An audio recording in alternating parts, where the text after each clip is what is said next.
He spent a lifetime playing music until a grim diagnosis changed everything.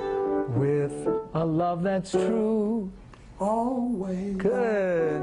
Now, a music miracle is helping this man battle Alzheimer's. Need a helping hand. So much power in the music. His family was desperate for answers, willing to try almost anything for help. And through the power of music, they found a way to bring him pleasure and put a smile on his face. You'll never know, dear. My father was a violinist as a child, grew up in New York and was very gifted and got a scholarship to go to Columbia University. To the prairies.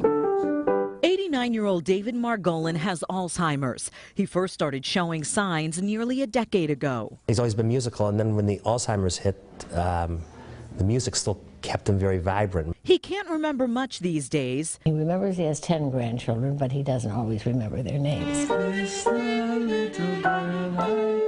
But he's never forgotten the words to his favorite songs or how to play his beloved violin. If I ask him the name of some of his grandchildren, he doesn't recall. But if you ask him to play a song, or if he hears it, he'll just pick up the violin and play. So it's really a miracle that he can still do this. But that hasn't always been the case. 6 months ago, when David's devoted wife Arlene took him to the doctor, they told Arlene, sadly, there wasn't much they could do. He has really no short-term memory, because if you would ask him right now what he just did, he would not remember that he played the violin or that he sang. To the oceans. Arlene was determined to do everything she could to help David.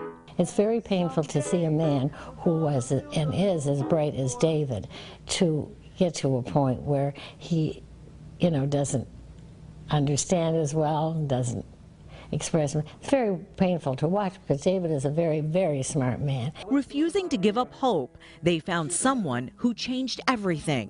Grab your coat and get your hat. Musician Michael Krieger.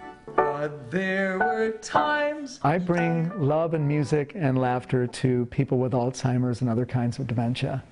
And I've been doing it for a lot of years. For me and my gal. I had heard that Michael did a lot in helping people like David, and I thought, well, anything I can do that would help David, we would try. With a love that's true, always. Good. When Michael first met David, Arlene says David barely talked and spent most of his day just staring off into space. But after a few weeks, everyone saw a transformation. To meet her when she comes. She comes. It didn't take long where he was really starting to look up and starting to sing, and all of a sudden we realized that he knew words to countless songs and the melodies. To be able to play violin when you have Alzheimer's, to be able to, the brain and the hands, to be able to make all of that work and play something by memory. If you notice, if you see him playing, he's playing it by memory.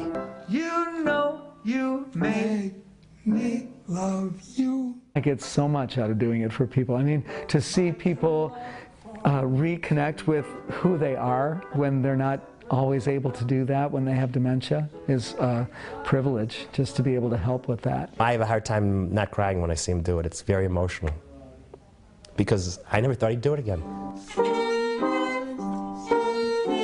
He can still exhibit such great joy and happiness by playing, and it's a miracle. It really is. For it's 1, 2, 3.